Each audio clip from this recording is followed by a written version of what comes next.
남편이 바람을 피웠습니다. 그런데 그 상대가 내 가장 친한 친구였습니다. 저는 가정을 위해 모든 걸 희생하며 살아왔습니다. 남편이 좋아하는 요리를 만들고 그의 옷을 챙겨주고 우리 딸이 밝게 자랄 수 있도록 최선을 다했습니다. 하지만 남편은 그런 저를 지겨워했고 결국 저를 가장 믿었던 친구와 함께 배신했습니다. 하지만 그들이 끝까지 뻔뻔할 줄은 몰랐습니다. 그리고 내 딸마저 이용하려 했을 때 저는 결심했습니다. 이대로 무너질 수는 없다고 몇 개월 동안 철저하게 준비했습니다.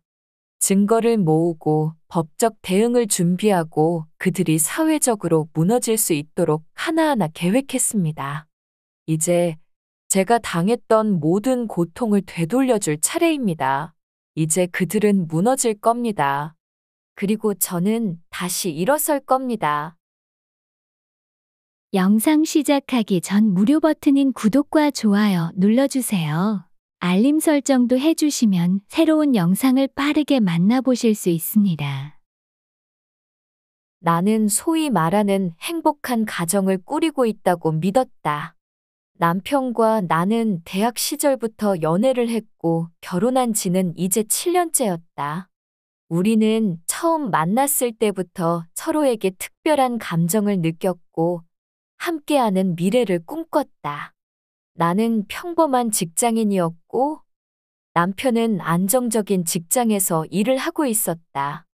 우리 부부는 남들처럼 크고 화려한 삶을 살지는 않았지만 서로를 의지하며 작은 행복을 소중히 여기며 살았다.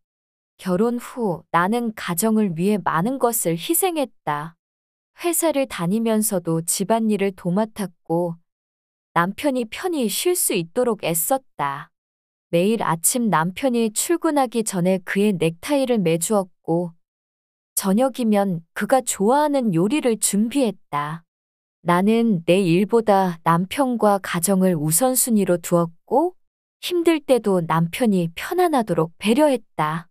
처음에는 그도 나를 아껴주고 고마워했다. 하지만 시간이 흐를수록 그는 변하기 시작했다. 나의 희생과 배려는 당연한 것이 되었고 그는 점점 나를 무시하기 시작했다. 나는 그래도 가정을 지키기 위해 참고 또 참았다. 우리에게는 6살 된 딸이 있었다. 사랑스럽고 예쁜 아이였다. 나는 이 아이를 위해서라도 이 가정을 지키고 싶었다. 설령 남편이 점점 소홀해지더라도 나는 딸이 행복하게 자랄 수 있도록 모든 걸 감내했다. 그러나 결국 내 희생과 노력이 얼마나 무의미한 것이었는지 깨닫게 되는 순간이 다가오고 있었다. 내 곁에는 언제나 믿고 의지할 수 있는 절친한 친구, 지연이 있었다. 우리는 중학교 때부터 단짝이었고 누구보다 서로를 잘 알고 있다고 자부했다. 힘들 때마다 나는 그녀에게 고민을 털어놓았고 그녀는 늘 내 편이 되어 주었다.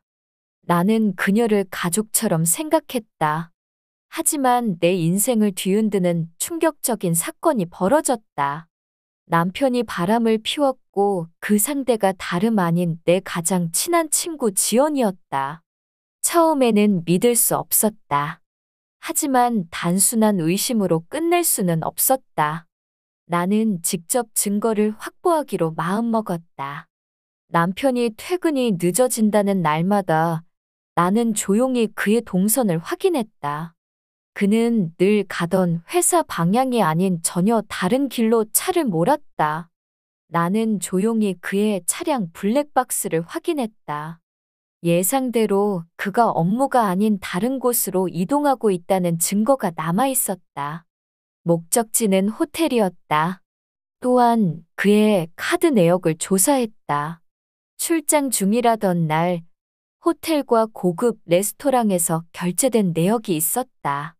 그런데 결제 시간과 장소를 분석해 보니 출장지가 아닌 우리 집에서 불과 20분 거리의 한 호텔이었다. 남편은 거짓말을 하고 있었다. 나는 그날 이후부터 그의 행동을 더 주의 깊게 살폈다. 그의 휴대폰에도 증거가 있었다. 비밀번호를 알 수 없었지만 그는 주의를 기울이지 않아 가끔 잠금이 해제된 상태로 핸드폰을 두고 다녔다. 그 순간을 이용해 나는 몰래 그의 메시지를 확인했다. 지연과 주고받은 메시지에는 사랑을 속삭이는 말과 함께 서로 만날 시간을 조율하는 내용이 담겨 있었다. 나는 남편과 지연이 함께 있는 모습을 직접 확인하기 위해 그들의 뒤를 밟았다.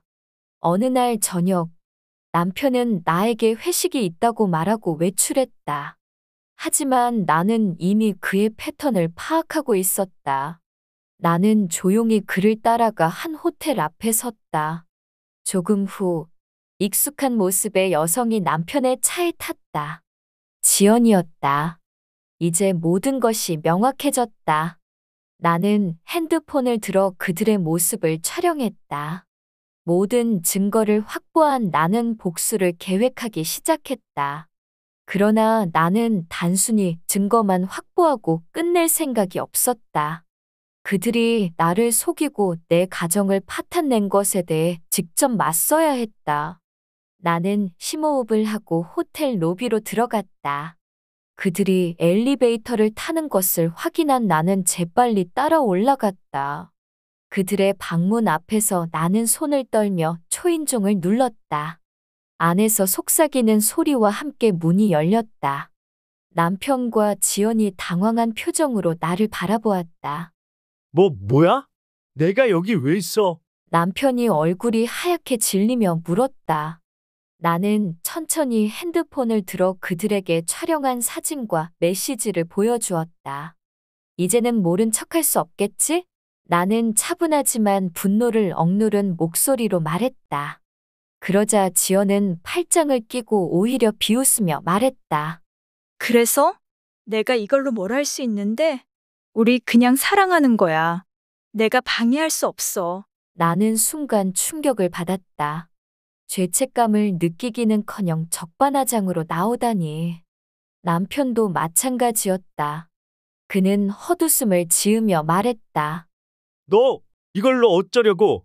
이혼? 그래, 해. 어차피 지겨웠어. 그 순간 내 안의 모든 감정이 폭발했다.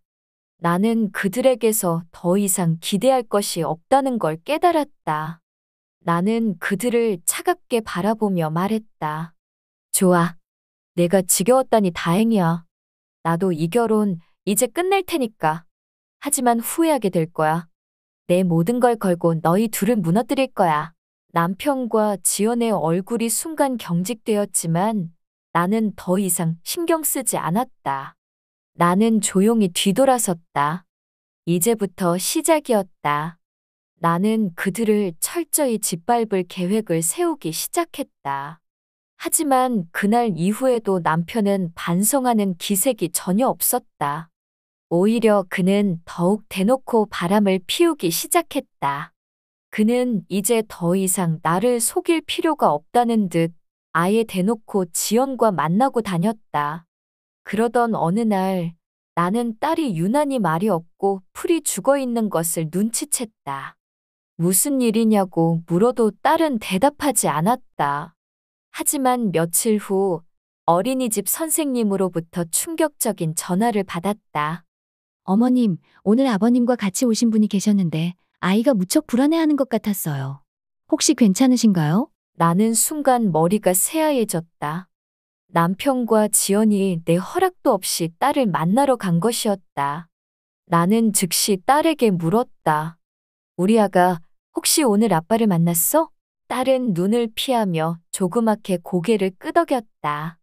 응, 아빠랑 어떤 이모랑 같이 왔어. 그런데 이모가 나보고 이모 말 잘 들으면 선물 사준대. 그 순간 나는 분노와 충격으로 온몸이 굳어버렸다.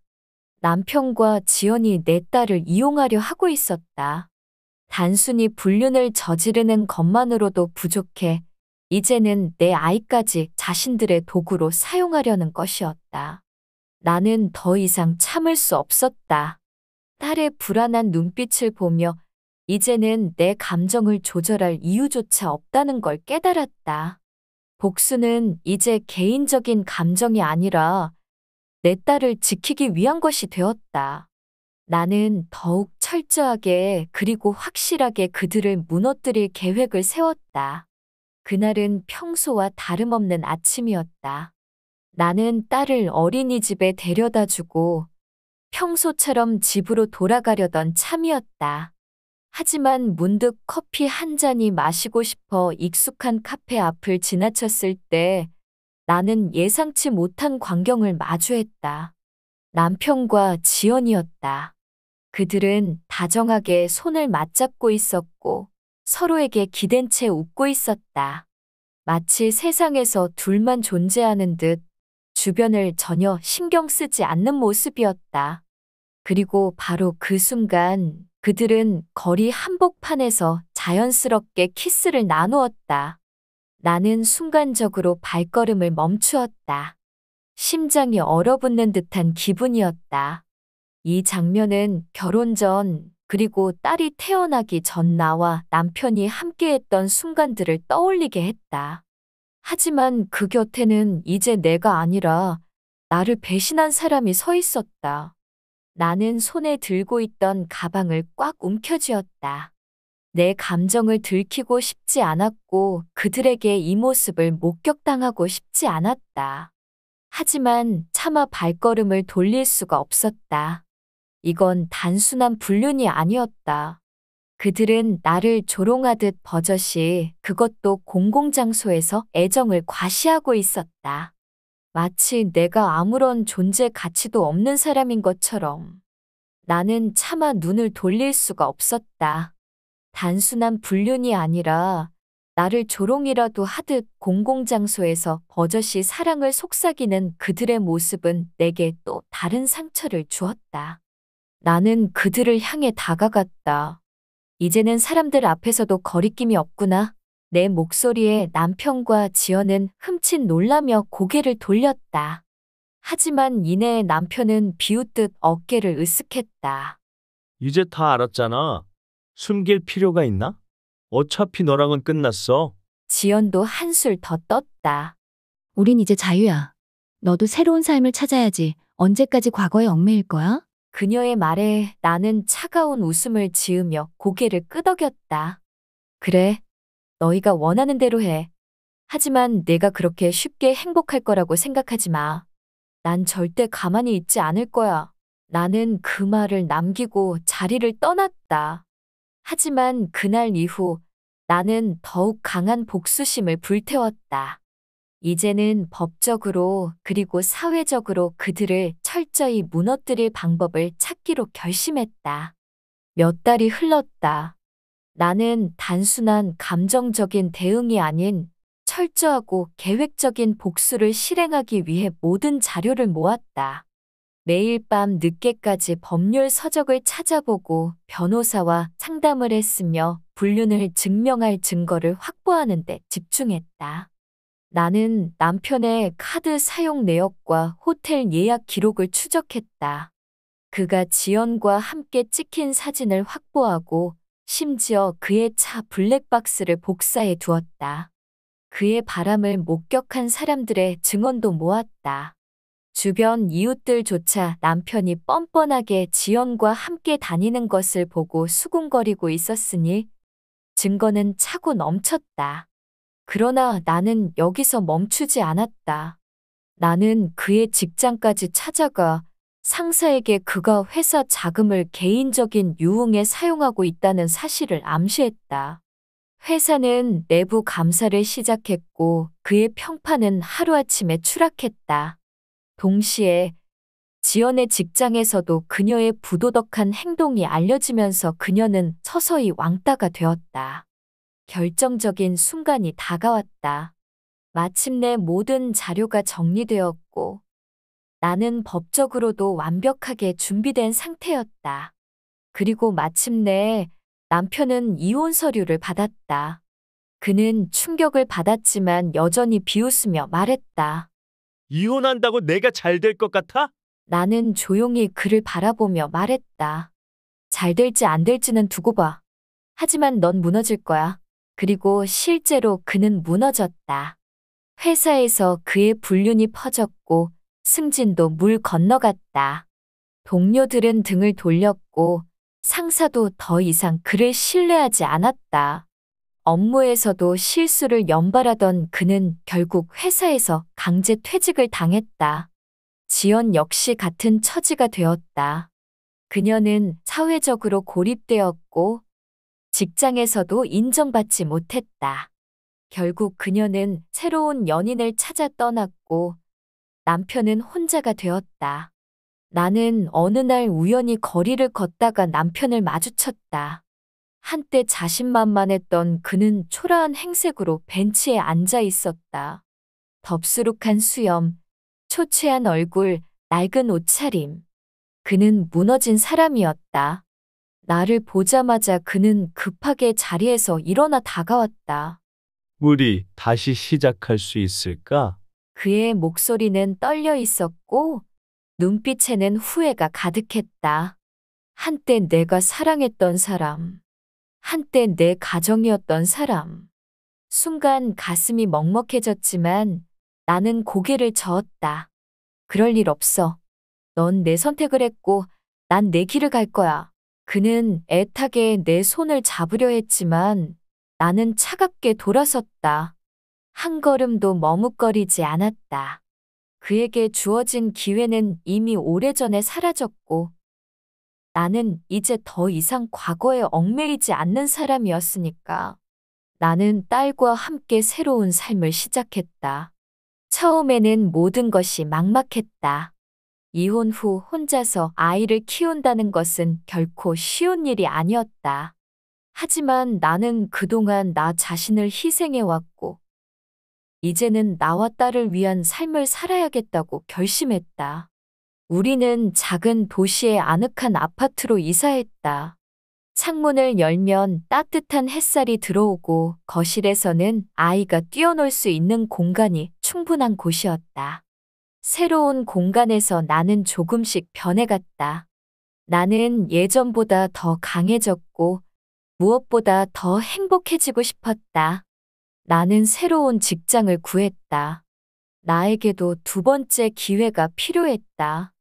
처음에는 적응하기 어려웠지만 시간이 지날수록 동료들과 친해지고 내 능력을 인정받기 시작했다. 오랜만에 다시 일을 하면서 느낀 성취감은 나에게 새로운 활력을 불어넣어 주었다. 그리고 딸과 함께하는 시간도 더 소중해졌다. 예전에는 가정에서 희생만 하느라 제대로 함께 놀아주지 못한 순간들이 많았다. 하지만 이제는 딸과 함께 공원에 가고 주말에는 놀이공원에도 가면서 우리가 진정으로 행복한 시간을 보내기 위해 노력했다. 그녀의 밝은 웃음을 보며 나는 다시 살아가는 이유를 찾았다. 한 번은 딸이 내 손을 꼭 잡으며 말했다. 엄마, 우리 이제 더 행복해질 거지? 나는 딸을 꼭 안으며 말했다. 그럼 우리 이제 정말 행복하게 살 거야. 나는 무너졌지만 다시 일어섰다. 그리고 다시는 이런 아픔을 겪지 않겠다고 다짐했다. 딸과 함께하는 삶은 이전과는 다르게 따뜻하고 평화로웠다. 우리는 서로를 의지하며 매일을 감사하며 살고 있었다. 과거의 상처는 아직도 가끔 나를 괴롭히지만 나는 더 이상 그 상처에 얽매이지 않기로 했다. 나는 내 삶을 되찾았고 새로운 희망과 꿈을 품고 있었다. 내 이야기는 여기서 끝이 아니라 다시 시작된다. 오늘 이 사연이 여러분께 한 줄기 등불이 되었기를 바랍니다. 사연자에게 해주고 싶은 말씀이 있으시다면 편하게 댓글 남겨주시고 무료인 구독 버튼과 좋아요, 알림 설정까지 함께 해주시면 앞으로도 더 좋은 사연으로 찾아뵙겠습니다. 항상 건강하시고 행복하세요. 감사합니다.